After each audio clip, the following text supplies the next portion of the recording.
이 시간 다 함께 일어나셔서 오늘은 시편 24편 말씀을 보겠습니다. 시편 24편.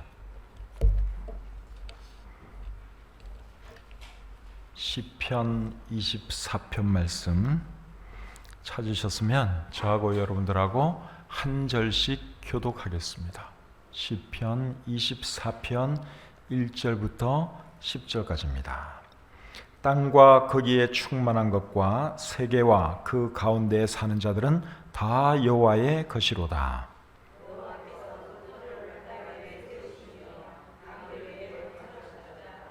여호와의 산에 오를 자가 누구며 그의 거룩한 곳에 설 자가 누구인가?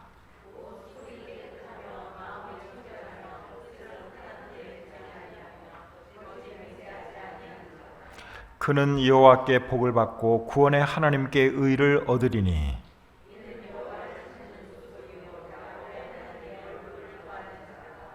문들아 너희 머리를 들지어다. 영원한 문들아 들릴지어다. 영광의 왕이 들어가시리로다.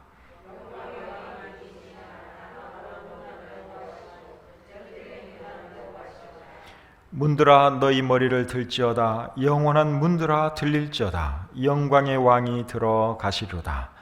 영광의 왕이 누구시냐? 만군의 여호와께서 곧 영광의 왕이시로다. 아멘. 하나님 아버지, 오늘도 주님 은혜 가운데 하루 생활 잘 마치게 해주시고 또 편안한 마음으로 저희들 이곳에 와서 하나님께 예배할 수 있도록 해주신 것 참 감사합니다.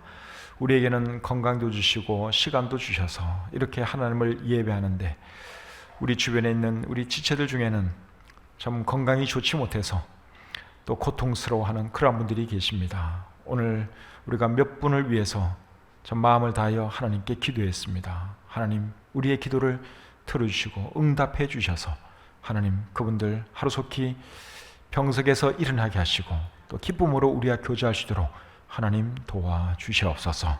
또 부족한 종이 이 시간 말씀을 들고 섰사오니 준비한 말씀 잘 전달할 수 있도록 도와주시고 오늘 이 말씀이 우리 모두에게 큰 은혜가 되게 해 주시옵소서. 감사드리며 예수님의 이름으로 기도드립니다. 아멘. 자리에 앉겠습니다. 시편 24편은 다윗이 기록한 시입니다. 우리가 이미 잘 알고 있는 것처럼 다윗은 위대한 시인입니다. 인류 역사 가운데 가장 위대한 시인이 다윗이다. 그렇게 말해도 전혀 틀리지 않습니다. 다윗이 쓴 시 중에서 제일 유명한 시가 뭐죠? 시편 23편이죠. 우리 같이 한번 읽어볼까요? 시편 23편. 자, 같이 한번 읽어보겠습니다. 시작. 여호와는 나의 목자시니 내게 부족함이 없으리로다. 그가 나를 푸른 풀밭에 누이시며 쉴만한 물가로 인도하시는도다. 내 영혼을 소생시키시고 자기 이름을 위하여 의의 길로 인도하시는도다. 내가 사망의 음침한 골짜기를 다닐지라도 해를 두려워하지 않을 것은 주께서 나와 함께 하심이라. 주의 지팡이와 막대기가 나를 안위하시나이다. 주께서 내 원수의 목전에서 내게 상을 차려주시고 기름을 내 머리에 부으셨으니 내 잔이 넘치나이다. 내 평생의 선하심과 인자하심이 반드시 나를 따르리니 내가 여호와의 집에 영원히 살리로다. 아멘. 정말 유명한 시죠? 이 시는 모르는 사람이 아마 거의 없다고 생각이 듭니다. 교회 안 다닌 사람도 그 시 그거 들어봤어 아마 그렇게 말할 정도로 유명한 시죠. 많은 사람이 죽음의 자리에서 가장 먼저 떠올릴 시가 저는 이 시가 아닌가 생각이 듭니다. 만약에 제가 큰 병이 들어서 큰 수술을 받기 위해서 수술실로 들어간다면 저도 틀림없이 이 시를 머릿속으로 막 생각할 것 같아요. 아마 여러분들도 거의 그러리라 생각합니다. 그런데 시편 23편 다음에 나오는 시가 시편 24편인데 시편 24편에 대해서는 사람들이 잘 모릅니다. 그렇죠? 시편 23편은 누구나 다 알아요. 근데 시편 24편에 나오는 이 시에 대해서는 잘 모릅니다. 같은 다윗의 시인데 이렇게 큰 차이가 있습니다. 그래서 오늘은 시편 24편에 대해서 함께 공부해 보기를 원합니다. 시편 24편은 다윗이 언제 어떤 상황에서 기록을 했는지는 알 수 없습니다. 그런데 많은 성경학자들이 어떻게 생각하는가 하면 하나님의 언약궤가 다윗 성으로 들어올 때 다윗이 이 시를 기록하지 않았을까? 많은 성경학자들이 그렇게 생각을 합니다. 언약궤가 다윗 성으로 들어오는 것을 보고 다윗이 어떻게 했죠? 기뻐서 춤을 추었습니다. 거기에 대한 자세한 내용은 사무엘하 6장에 있는데 우리 그 말씀을 한번 보겠습니다. 사무엘하 6장 12절부터 15절까지 말씀을 제가 한번 읽어드리겠습니다. 사무엘하 6장 12절부터 15절. 어떤 사람이 다윗 왕에게 아뢰어 이르되 여호와께서 하나님의 궤로 말미암아 오벳에돔의 집과 그의 모든 소유에 복을 주셨다 한지라. 다윗이 가서 하나님의 궤를 기쁨으로 메고 오벳에돔의 집에서 다윗 성으로 올라갈새 여호와의 궤를 맨 사람들이 6걸음을 가매 다윗이 소와 살찐 송아지로 제사를 드리고 다윗이 여호와 앞에서 힘을 다하여 춤을 추는데 그때에 다윗이 배 에봇을 입었더라. 다윗과 온 이스라엘 족속이 즐거이 환호하며 나팔을 불고 여호와의 궤를 메어 오니라. 이거니까 다윗이 이제 그 언약궤가 다윗 성으로 들어오는 것을 보고 얼마나 기뻤던지 춤을 등실등실 추었다고 우리 성경이 기록하고 있습니다. 그래서 이 시편 24편은 이날의 기쁨을 기록한 시가 아닌가 많은 성경학자들이 그렇게 생각을 합니다. 오늘 본문 7절 말씀을 또 한번 보겠습니다. 본문 7절입니다. 자, 7절 우리 같이 한번 읽겠습니다. 시작. 문들아 너희 머리를 들지어다. 영원한 문들아 들릴지어다. 영광의 왕이 들어가시리로다. 그 다음에 9절 말씀 또 읽겠습니다. 9절 시작. 문들아 너희 머리를 들지어다. 영원한 문들아 들릴지어다. 영광의 왕이 들어가시리로다. 7절과 9절은 똑같습니다. 똑같은 내용을 말씀하고 있습니다. 여기서 말하는 문들은 어떤 문들일까요? 다윗성의 문들을 말하는 것입니다. 그리고 영원한 문들 이런 표현을 썼는데 여기 영원한 문들은 아주 오래된 문들이다. 그러한 의미입니다. 그런데 그 문들에 대해서 뭐라고 말씀을 하고 있어요? 문들아 너희 머리를 들지어다. 영원한 문들아 들릴지어다. 이렇게 말씀을 하고 있는데 언약궤가 다윗 성 문으로 들어갈 때 다윗 성에 있는 문들을 향해서 다윗이 하는 말이 이거예요. 지금 이제 다윗은 굉장히 기쁜 상태에 있어요. 근데 그 하나님의 언약궤가 지금 다윗 성 문으로 이렇게 들어옵니다. 그때 다윗이 하는 말이 문들아 너희 머리를 들지어다. 영원한 문들아 오래된 문들아 들릴지어다. 그렇게 말씀을 하고 있는데 이 말씀은 머리를 들라 하는 이 말은 자부심을 가지라 그러한 뜻이죠. 왜냐하면 다윗성에 지금 하나님의 궤가 들어오니까 얼마나 기쁜 일이냐. 그러니 너희 문들아 자부심을 가져라. 그러니까 고개를 들라 그러한 말을 하는 것이죠. 그 다음에 이제 우리 8절 말씀을 보겠습니다. 8절 자 같이 읽겠습니다. 시작. 영광의 왕이 누구시냐. 강하고 능한 여호와시요 전쟁에 능한 여호와시로다. 자, 8절에는 어떤 말씀이 기록되어 있는가 하면 전쟁에 대한 말씀이 기록되어 있어요. 영광의 왕이 누구시냐? 강하고 능한 여호와시요 전쟁에 능한 여호와시로다. 그래서 전쟁 이야기를 하기 때문에 또 어떤 분들은 어쩌면 이 시편 24편은 전쟁에서 이기고 돌아올 때의 기쁨을 노래한 시다. 또 그렇게 생각하는 분들도 있습니다. 그래서 이 시에 대해서 이제 대충 여러분들이 이 정도 이해를 하시고 8절부터 10절까지 말씀을 우리 같이 한번 읽어보겠습니다. 7절부터 10절까지 말씀. 시를 읽을 때는 감정을 살려서 읽는 것이 중요합니다. 감정을 잘 살려서 같이 한번 읽어보겠습니다. 시작. 문들아 너희 머리를 들지어다. 영원한 문들아 들릴지어다. 영광의 왕이 들어가시려다. 영광의 왕이 누구시냐? 강하고 능한 여호와시요 전쟁에 능한 여호와시로다. 문들아 너희 머리를 들지어다. 영원한 문들아 들릴지어다. 영광의 왕이 들어가시리로다. 영광의 왕이 누구시냐? 만군의 여호와께서 곧 영광의 왕이시로다. 방금 읽은 이 말씀을 여러분들이 잘 보시면 다윗이 노래한 하나님은 어떤 하나님이십니까? 영광의 왕이 되시는 분이고 강하고 능한 여호와라고 말씀하고 있죠. 여러분, 우리 하나님이 영광의 왕이면 우리는 하나님을 어떻게 대우해 드려야 하는 것입니까? 하나님께 영광 돌려야 하는 것이죠. 하나님을 찬양해야 하는 것입니다.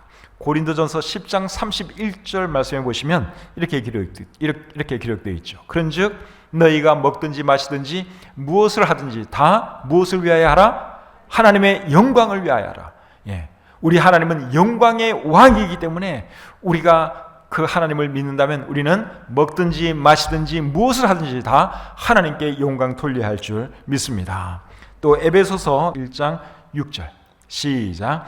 이는 그가 사랑하시는 자 안에서 우리에게 거저 주시는 바 그의 은혜의 영광을 찬송하게 하려는 것이라. 여기 보면 하나님께서 왜 우리를 구원해 주셨는지 그 이유를 어떻게 설명하고 있는가 하면 그의 은혜의 영광을 찬송하게 하려는 것이라. 그래서 우리가 하나님을 믿는 사람이라면 우리는 하나님께 영광 돌리는 삶을 살아야 하는 것이고 하나님을 찬양하는 삶을 살아야 하는 것입니다. 그러한 삶을 살아가시는 저와 여러분들이 될 수 있기를 바랍니다.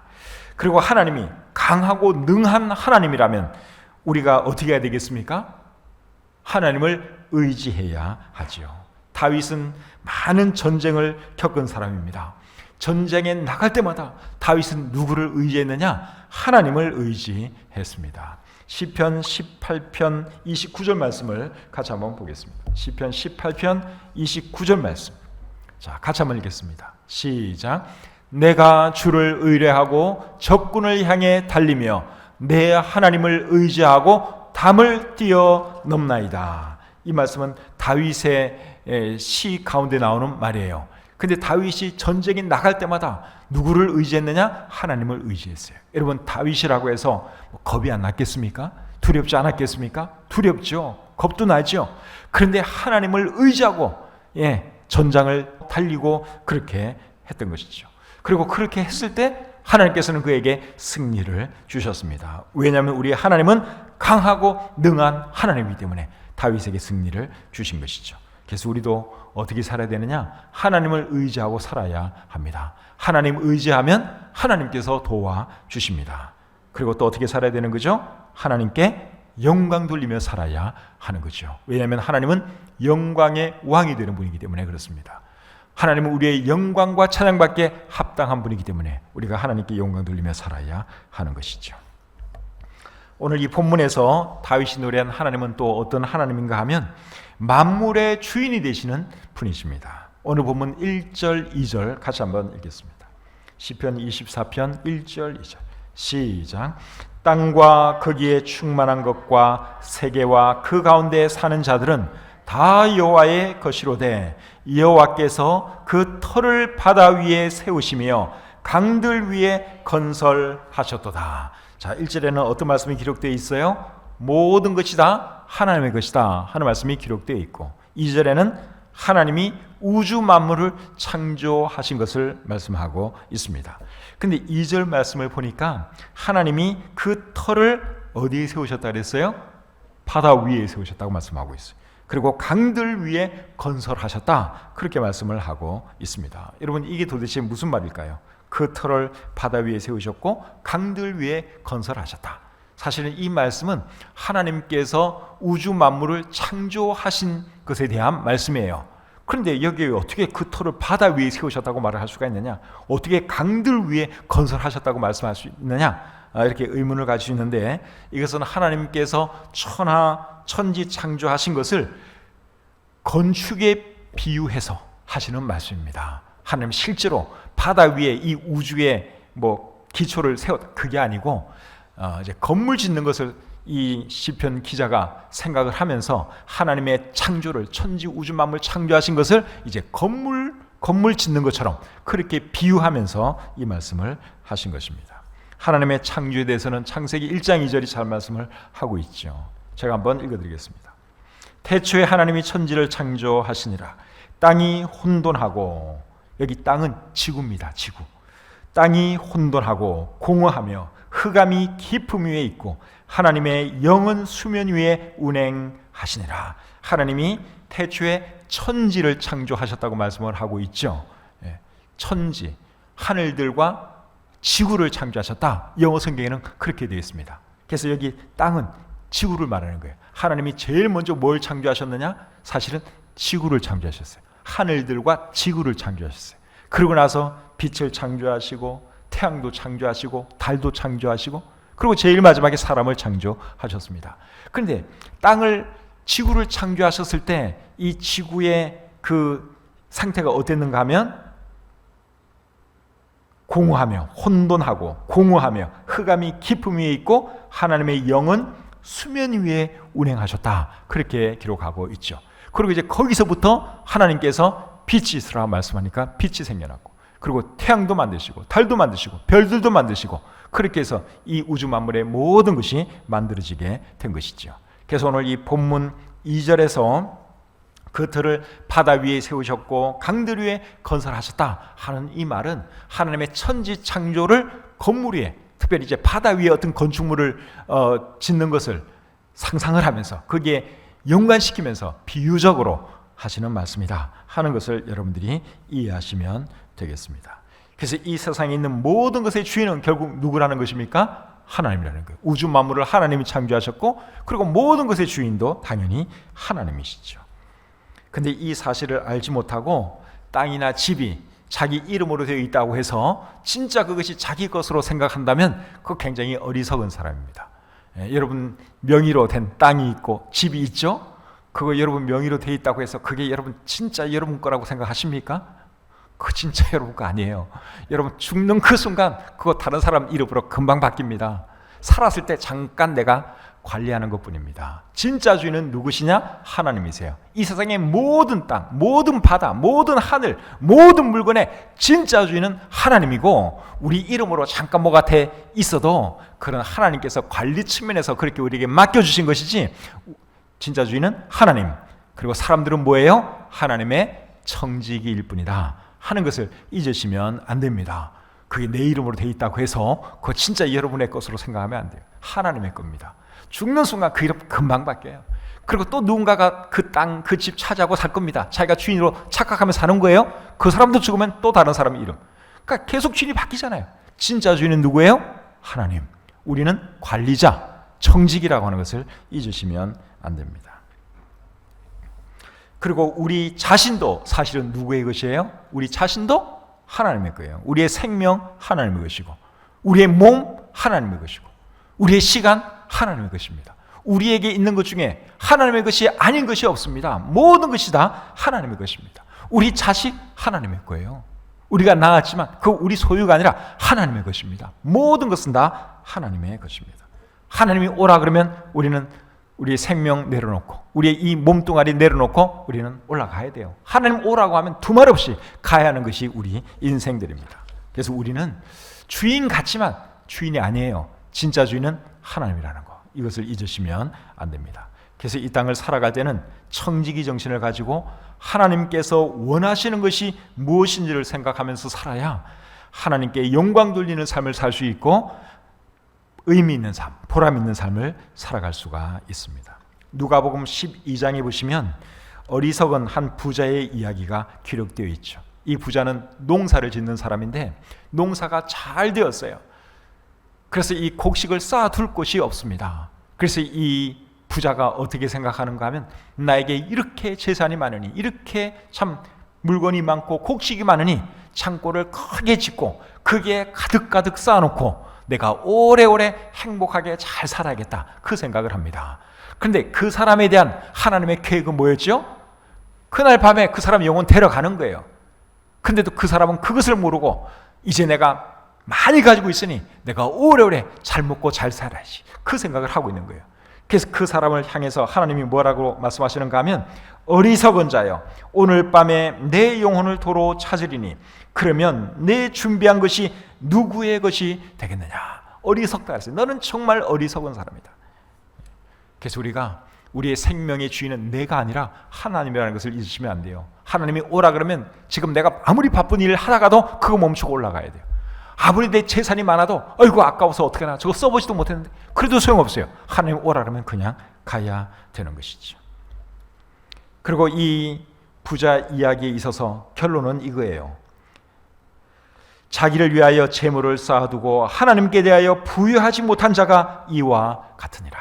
그러니까 하나님이 주인인 것을 알고 하나님께 드릴 것은 드리고 또 하나님의 뜻이 무엇인지 그것을 생각하면서 자기에게 맡겨주신 그 재물을 사용하는데 하나님은 전혀 고려하지 않고 자기 마음대로 살아가는 사람이 있으면 그 사람은 참 어리석은 사람이다. 그러한 말씀이죠. 저와 여러분들은 어리석은 사람 되지 마시고 내 생명의 주인도 하나님, 내게 있는 모든 것이 하나님의 것이라는 것을 기억하면서 하나님의 청지기로서 어떻게 하면 하나님이 영광 받으실까? 하나님이 나에게 맡기신 이 모든 것들을 어떻게 사용하는 것이 하나님의 뜻일까? 그것을 생각하면서 살아가는 저와 여러분들이 되시기를 바랍니다. 야고보서 4장 13절부터 17절까지에는 이런 말씀이 있습니다. 자, 같이 한번 보겠습니다. 자, 제가 읽을게요. 들으라, 너희 중에 말하기를 오늘이나 내일이나 우리가 어떤 도시에 가서 거기서 1년을 머물며 장사하여 이익을 보리라 하는 자들아, 내일 일을 너희가 알지 못하는도다. 너희 생명이 무엇이냐? 너희는 잠깐 보이다가 없어지는 안개니라. 너희가 도리어 말하기를 주의 뜻이면 우리가 살기도 하고 이것이나 저것을 하리라 할 것이거늘 이제도 너희가 허탄한 자랑을 하니 그러한 자랑은 다 악한 것이라. 그러므로 사람이 선을 행할 줄 알고도 행하지 아니하면 죄니라. 우리 인생은 여러분 안개와 같은 존재들이에요. 잠깐 있다가 사라지는 안개와 같은 그런 존재가 저이고 여러분들입니다. 그래서 우리가 무슨 일을 할 때는 주의 뜻이면 내가 이것도 하고 저것도 하고 그렇게 계획을 세우라는 거예요. 내 생명은 하나님이 주관하는 거기 때문에 하나님이 허락해 주셔야지 내가 생각한 것, 내가 계획한 것 그거 할 수 있습니다. 아무리 내가 좋은 생각을 가지고 좋은 계획을 가지고 있어도 하나님이 허락하시지 않으면 그거 절대로 이루어질 수가 없어요. 하나님을 배제한 채로 그냥 허탄한 계획을 세우고 허탄한 자랑하는 거 그거 다 헛된 일입니다.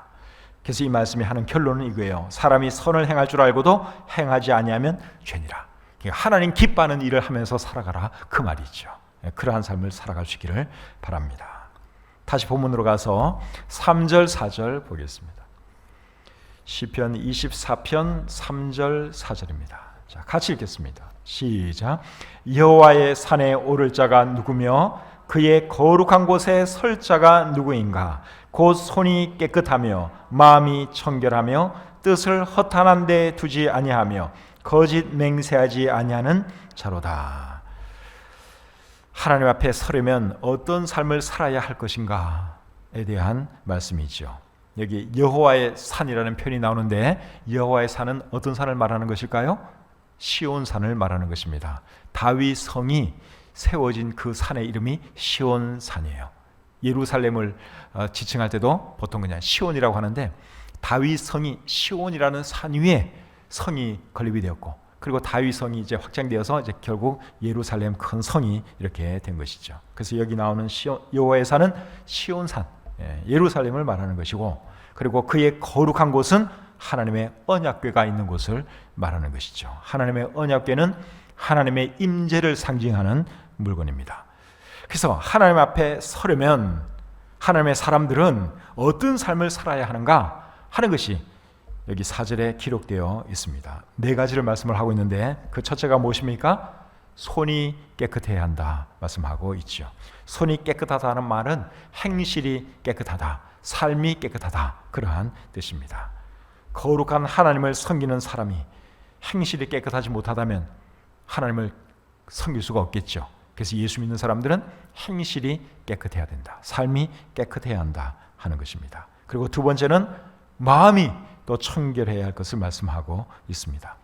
우리 밖으로 나오는 모든 것은 우리 마음에서 나오는 거예요. 마음에 더러운 것이 있으면 결국 더러운 것이 밖으로 나오고 마음이 깨끗하면 깨끗한 것이 밖으로 나오게 되어 있습니다. 그래서 우리의 행실이 깨끗하고 삶이 깨끗하려면 무엇이 먼저 깨끗해야 할까요?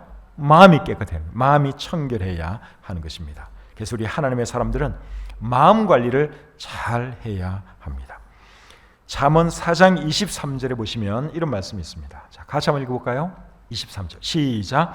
모든 지킬 만한 것 중에 더욱 내 마음을 지키라. 생명의 근원이 이에서 남이니라. 무엇을 잘 지키라고요? 우리의 마음을 잘 지키라. 우리 마음 관리를 잘하라. 그렇게 말씀하고 있습니다. 그 다음에 마태복음 5장 8절 말씀 우리 같이 한번 또 읽어보겠습니다. 마태복음 5장 8절 시작. 마음이 청결한 자는 복이 있나니 그들이 하나님을 볼 것이며. 누가 하나님을 볼 거라고요? 마음이 청결한 자, 그런 사람이 하나님을 보게 될 것이라고 말씀하고 있습니다. 그래서 우리 하나님의 사람들은 마음이 청결해야 하는 것이죠. 세 번째는 뜻을 허탄한 데 두지 아니해야 한다 하는 말씀을 하고 있습니다. 뜻을 허탄한 데 둔다는 말의 의미는 뭘까요? 하나님의 뜻이 아닌 곳에 마음을 둔다. 또 하나님의 뜻이 아닌 것을 좋아하고 추구한다. 그러한 뜻이죠. 그래서 뜻을 허탄한 데 두지 않으려면 어떻게 해야 되느냐? 하나님의 뜻에 마음을 두어야 합니다. 그리고 하나님의 뜻을 추구해야 하는 것이죠.